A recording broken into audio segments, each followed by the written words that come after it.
इंदिरा गांधी राष्ट्रीय मुक्त विश्वविद्यालय के रेडियो चैनल ज्ञानवाणी में आप सभी का हार्दिक अभिनंदन।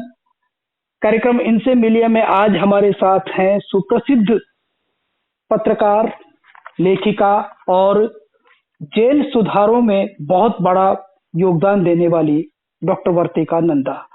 डॉक्टर वर्तिका नंदा का जन्म 1977 में 17 अप्रैल को हुआ। मीडिया एजुकेटर के साथ साथ जो जेल सुधारों का काम इन्होंने किया है वो सबसे महत्वपूर्ण है। और जेल सुधारों में जब हम बात करते हैं तो इनकी तिनका तिनका संस्था के साथ में इन्होंने तिहाड़ जेल में बहुत बड़ा काम किया और इसके साथ साथ आगरा की जेल, हरियाणा की जेलें और देश के अलग अलग क्षेत्रों की जेलों में काम किया है। जेलों पर इनकी 3 पुस्तकें बहुत महत्वपूर्ण हैं, या यूं कहें कि जेलों का एक सत्यापित दस्तावेज जिसको हम कह सकते हैं वो है तिनका तिनका तिहाड़, तिनका तिनका दासना और तिनका तिनका मध्य प्रदेश। इसके अलावा यदि लेखन की बात करते हैं तो आप एक अच्छी कवयित्री भी हैं। मधुर दस्तक, मरजानी, थी, हूँ, रहूंगी और रानियां सब जानती हैं कविता संग्रह आपके हैं। टेलीविजन पर इन्होंने 2 पुस्तकें लिखी हैं, टेलीविजन और अपराध। इस पुस्तक पर 2005 में हरिश्चंद्र पुरस्कार इनको दिया गया। भारत में महिला विकास के लिए सर्वोच्च सम्मान स्त्री शक्ति पुरस्कार सन 2014 में आपको प्रदान किया गया। चलिए हम सीधी बात करते हैं डॉक्टर वर्तिका नंदा से।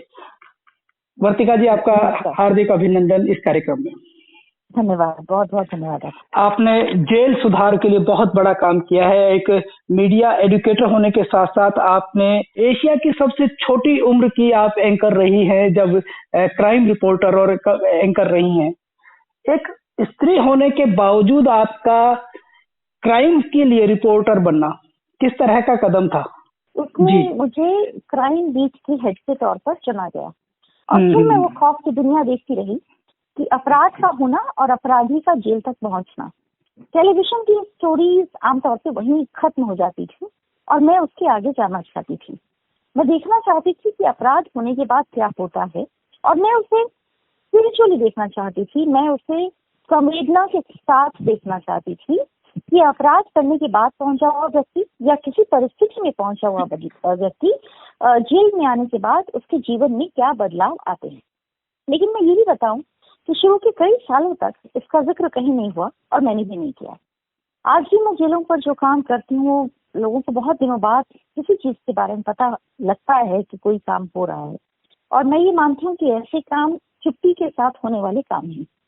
तो अपराध को मैंने चुप्पी के साथ ही देखा, उसी के साथ उसे समझा और फिर उसे अलग अलग अध्यायों में बांटते हुए अपराध को समझने का प्रयास किया है। जब आपके मन में यह आया कि मुझे उन अंधेरी काल कोठरियों में बैठे हुए उन कैदियों के जीवन की जो संवेदनात्मक जो जीवन है या उनके जो संवेदनात्मक क्षण हैं, उनकी भावनाएं हैं, उनका क्योंकि भावनात्मक जुड़ाव उनका नहीं रह जाता है, बिल्कुल दीन दुनिया से सारी अलग थलग हो जाते हैं, उनके बारे में जब आपने सोचा तो आपका पहला थॉट किस तरह से आया? ये टेलीविजन के दिनों में तिहाड़ जेल में रिपोर्टिंग में मैं कई बार गई और जेल के अंदर बहुत बार स्टोरी ठीक थी और वो सारी स्टोरी सिमट गई 1.5 मिनट की टेलीविजन की समय सीमा के अंदर। बहुत कुछ हर बार छूट गया और जो छूटा बस वही मेरे अंदर पनपता रहा, बढ़ता रहा और फिर वो तिनका तिनका बना। देखिए, मैंने आतंकवाद के दौर को देखा जी और दहशत को देखा, डर को देखा और वही समय था जब मैं जालंधर दूरदर्शन में एंकर के तौर पर जब मेरी मीडिया के साथ पहली पारी शुरू हुई। उस समय तक दूरदर्शन होता था, तो उसको जब पनपते और बढ़ते हुए देखा और दहशत के बीच में प्रसिद्धि को भी देखा तो मुझे समझ में आया कि डर जिंदगी का एक बहुत बड़ा हिस्सा है। फिर मैंने 2 चीजों पर काम करना शुरू किया। एक तो ये कि मैं डर की दुनिया पर काम करना चाहती थी और दूसरा मैं ये देखना चाहती थी कि जब किसी मौके पर, किसी मोड़ पर आप कुछ ऐसा करना चाहें जहां प्रसिद्धि ना हो लेकिन काम हो, तो उसका मानस पर क्या असर पड़ता है और वो कितना सच्चा और सच्चा होता है।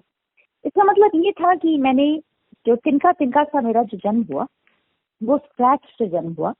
वो एक ऐसी यात्रा थी जिसके बारे में लोग नहीं जानते थे शुरुआती समय में और उसको करने का एक बड़ा मकसद ये था कि मैं चाहती थी कि इस प्रचार और शोर की दुनिया में कुछ ऐसा काम हो जो एक टापू में बैठकर चुपचाप साधना और अध्यात्म के साथ और हो वो जेल के अंदर। तब वो तिनका का जन्म हुआ।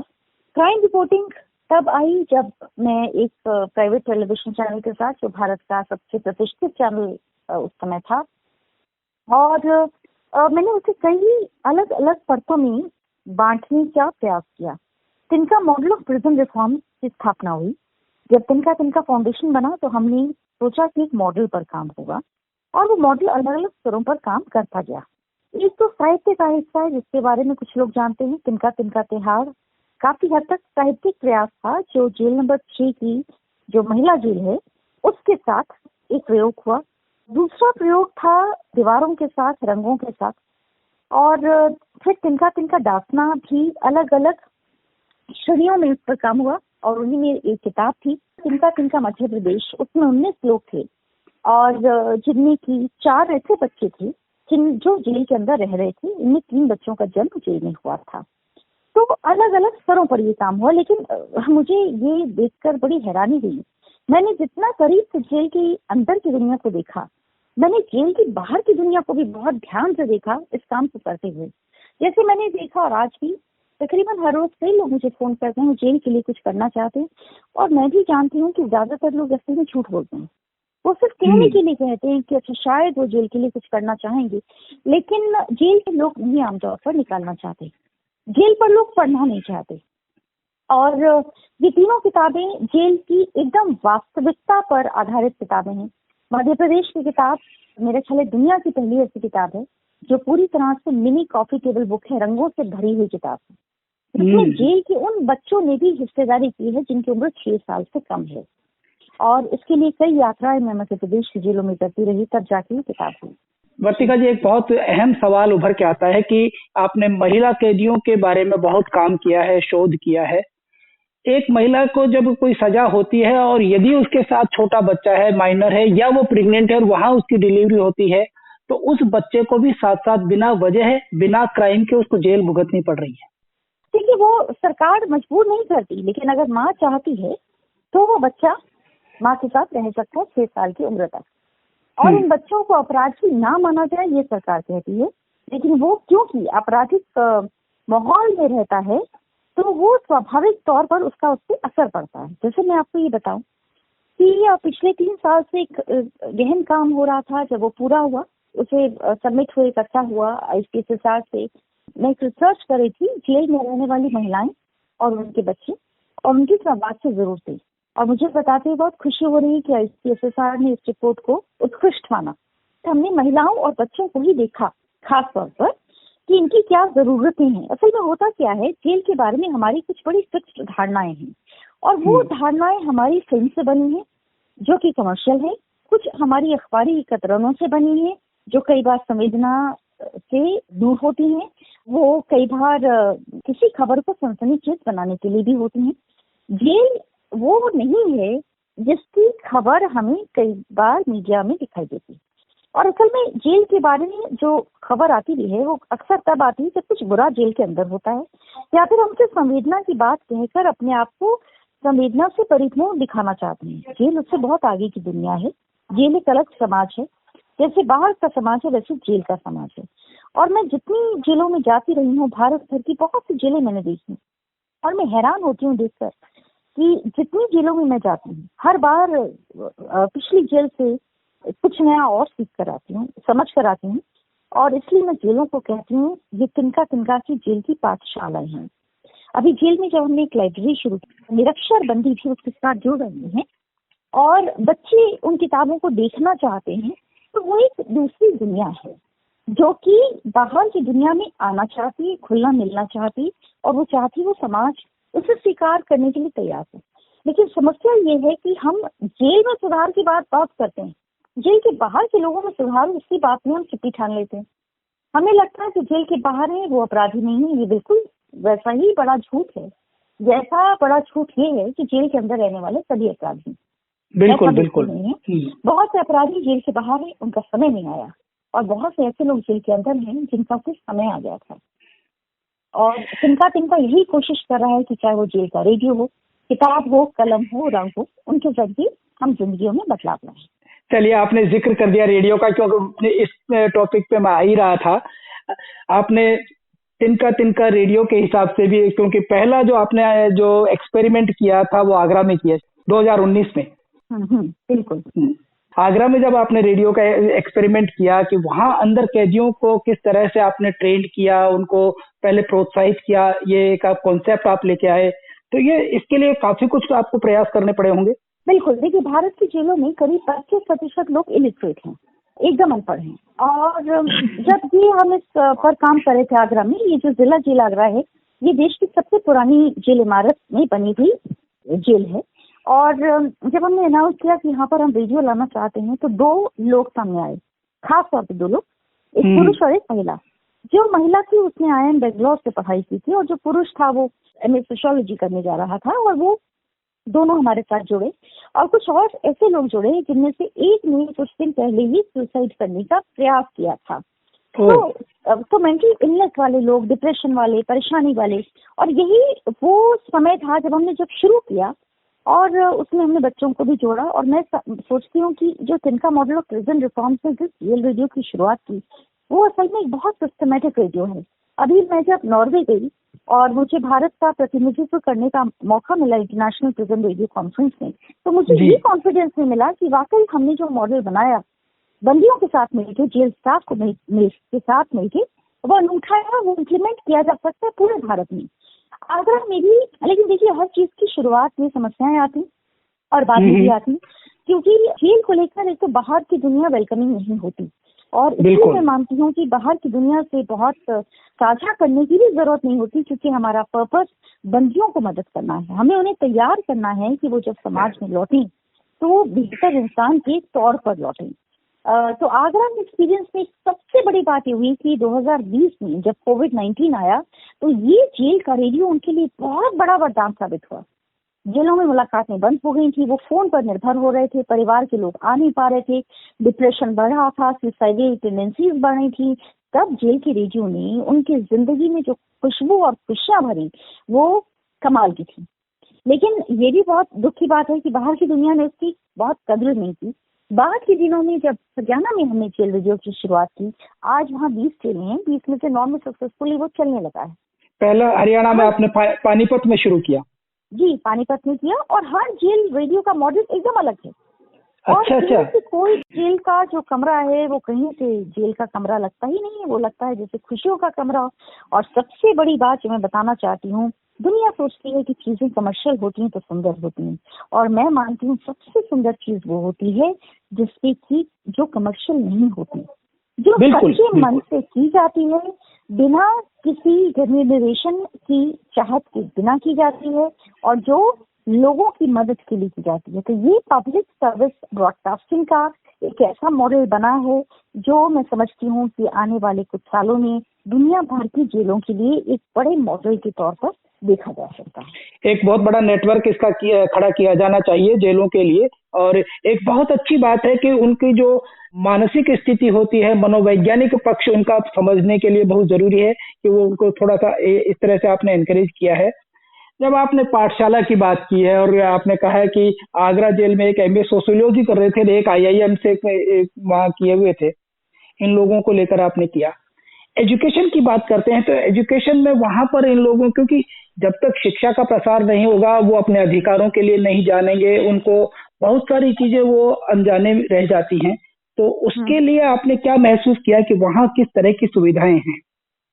देखिए, भारत की जेलों में करीब 40% बंदी ऐसे हैं जो कि 10वीं से कम जिन्होंने पढ़ाई की है। जी, इससे आप समझ सकते हैं कि वहां पर जरूरत है उनके खाली समय को कंस्ट्रक्टिव तरीके से भरने का। अब कुछ जेलें तो टेलीविजन ऑन कर देती हैं और लगता है कि जैसे पूरा दिन आप टीवी देखिए, और बस फिर आपने किसी तरह से जेल का समय काट दिया। और इसीलिए आपको याद होगा कि बहुत सालों तक जब किताबों में जेल को लिखा जाता था तो उसमें लिखा जाता था समय काटा।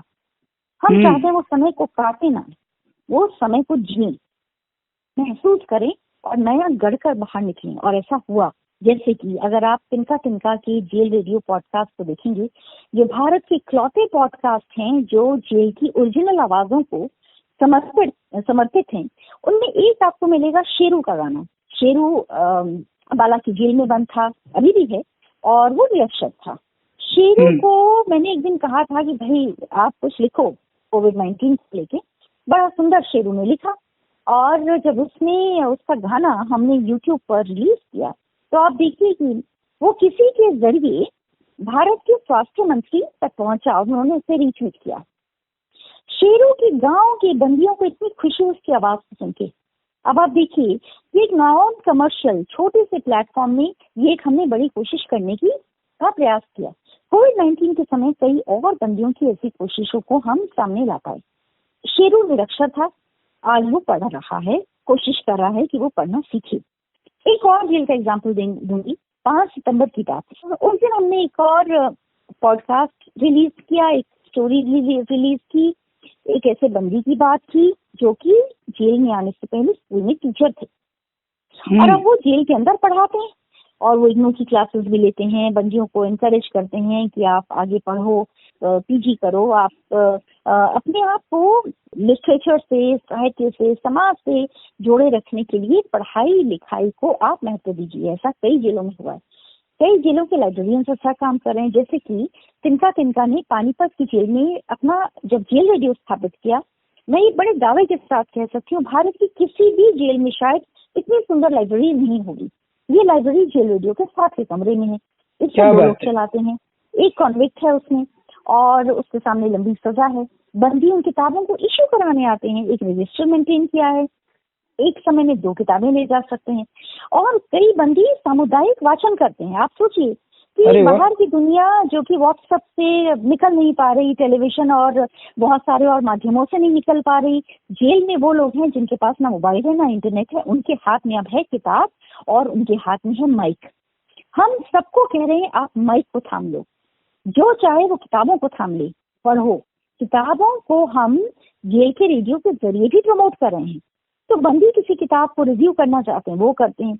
जैसे कभी एग्जाम होता है, कोई अनाउंसमेंट है, सिलेबस को रिलेटेड कोई बात बतानी है, नोट्स के बारे में कोई बात है, इसके लिए जेल का रेडियो है। कोविड के समय तो था ही लीगल अवेयरनेस। अभी कई जेलों में जब जजेस जाते हैं तो वो इंश्योर करते हैं कि वो जेल रेडियो के जरिए जरूर मुखातिब हों। इसी तरह लिटरेसी को लेकर जब भी किसी भी तरह की कोई मुहिम चलानी होती है, नए बंदी तो आते ही रहते हैं जेल में, तो उन नए बंदियों को एनकरेज करने के लिए कि अब आप एनरोल करिए रेडियो में और अपनी क्लासेस के लिए, इसका बड़ा जबरदस्त असर पड़ता है। क्योंकि अपने बैरक में बैठकर जब वो रेडियो में अपनी ही भाषा में, अपने लोकल डायलेक्ट में आवाजें सुनते हैं तो उन्हें ये समझ में आने लगता है कि जेल का ये जो समय है उसका सकारात्मक इस्तेमाल भी हो सकता है। वो अपने आप को रंग भरने की कोशिश है। वो अपने आप को समाज से जुड़ा हुआ महसूस करते हैं और भावनात्मक रूप से एक दूसरे से जुड़ जाते हैं। जी जी बिल्कुल बिल्कुल। आपने इग्नू का जिक्र अपनी बात में एक जगह किया कि वो इग्नू के पाठ्यक्रमों को भी वहाँ वो टीचर हैं वो पढ़ा रहे हैं। इग्नू ने भी प्रयास किया है कि जेलों में कुछ स्टडी सेंटर खोले जाएं और उन कैदियों को भी शिक्षा दी जाए जो उनका एक मौलिक अधिकार है। तो आपने क्या देखा? देखिए, मैंने ये कई जिलों में देखा, राजस्थान की भी कुछ जेलों को देखने का ये मौका मिला मुझे, मध्य प्रदेश में मैंने देखा, हरियाणा में तो खैर है ही एजुकेशन को वो लोग काफी अब तवज्जो दे रहे हैं। असल में जेल का जो सर्वोच्च अधिकारी है इसको उस पर बहुत निर्भर करता है कि वो उनको कितना एनकरेज करते हैं। दूसरी बात यह है कि अलग अलग माध्यम होते हैं एनकरेज करने के, जैसे रेडियो हमारे लिए बहुत बड़ा माध्यम बना है। अब हम इससे जब कहते हैं कि तिनका जेल रेडियो आपको ये कह रहा है कि भाई अपनी क्लास में समय पर पहुंचिए, जाके लिखिए, पढ़िए, और हम जब उन्हें जेल रेडियो की ट्रेनिंग भी देते हैं तो हम ये कंपलसरी करते हैं कि आपके पास एक पेन और पेपर होना चाहिए। अब जो लोग मेरी आवाज सुन रहे होंगे उन्हें ये सुनकर हंसी आ रही होगी कि पेन और पेपर कौन सी बड़ी बात है। ये बहुत बड़ी बात है। जेल के अंदर एक पेन का होना, एक पेपर का होना बहुत बड़ी बात है, एक कॉपी का होना बहुत बड़ी बात है। ये सब ऐसी आजादी है, ये ऐसे टूल्स हैं जो बड़ी आसानी से उन्हें नहीं मिलते हैं। ये हमारे तिनका जेल के रिपोर्टर्स हैं, हमारी एक पूरी टीम है जो अंदर काम कर रही है। अभी हमने तिनका प्रिजन रिसर्च सेल बनाया, उसमें भी कई ऐसी चीजों पर रिसर्च हुई जो लोग सोच ही नहीं सकते।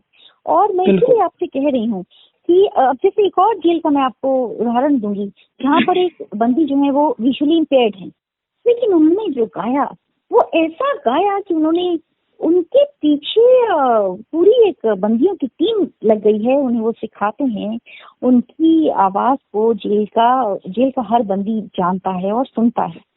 और आप देखिए कई बार ऐसा होता है कि बाहर के कलाकार जब मुझे फोन करते हैं या हम जेल जाकर परफॉर्म करना चाहते हैं और जब वो अपनी फीस बताते हैं तो मैं कई बार सोचती हूँ कि लालच की जेलों में बंद लोग जेलों को नहीं समझ सकते। जेल को समझने के लिए सबसे पहले अपनी जेल को तोड़ना होता है, लेकिन होता ये है हम अपनी जेल को तोड़े बिना दूसरी जेल में जाकर प्रवचन देना चाहते हैं। सबसे पहले तो अपनी लालच की उन दीवारों को तोड़ना बहुत जरूरी है। और जेल के अंदर जो बंद लोग हैं उनके बारे में सोचने से पहले ये आत्म अवलोकन जरूर करना चाहिए कि क्या हम किसी जेल के अंदर बंद तो नहीं है। लेकिन ज्यादातर लोग असल में जेल के अंदर बंद हैं। और इसीलिए हाल के दिनों में जब एक मेरी कविता आई थी जेल में बंद आदमी, मैंने यही कहने की कोशिश की थी कि जेल में बंद आदमी असल में हमेशा जेल का आदमी होना जरूरी नहीं है। ज्यादा बड़ी और संकरी जेल वाला आदमी वो भी हो सकता है जो सामाजिक दृष्टि से आजाद दिखता है, लेकिन उसकी जो सलाखें हैं वो ज्यादा मजबूत हैं। मानसिक जेल में है वो। जी बिल्कुल। जब मानसिक जेल की बात करते हैं तो क्योंकि समाज का हर व्यक्ति के कहीं ना कहीं अपने इर्द गिर्द एक आवरण बुना हुआ रखता है और उस आवरण के भीतर ही वो रहता है, तो निश्चित बात है आपकी ये कि जेल में बंद हर व्यक्ति लग रहा है। वैचारिक धरातल पर यदि देखें तो वस्तुतः हमें दिख रहा है कि हर व्यक्ति किसी न किसी तरह की जेल में बंद है, मानसिक रूप से, आध्यात्मिक रूप से या दूसरे रूपों से। तो अपनी अपने इस दायरे को तोड़ना होगा, निकलना होगा, तभी वो किसी तरह से समाज का भला कर सकता है और समाज के काम आ सकता है।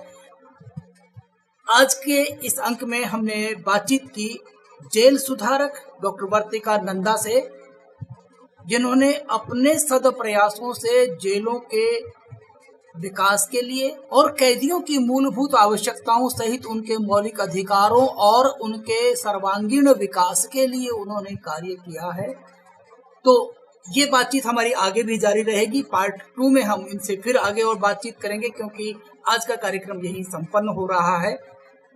अगले अंक में इनसे बातचीत की जो हमने दूसरी कड़ी रखी है उसमें आपके साथ एक बार फिर जुड़ेंगे। तब तक के लिए नमस्कार।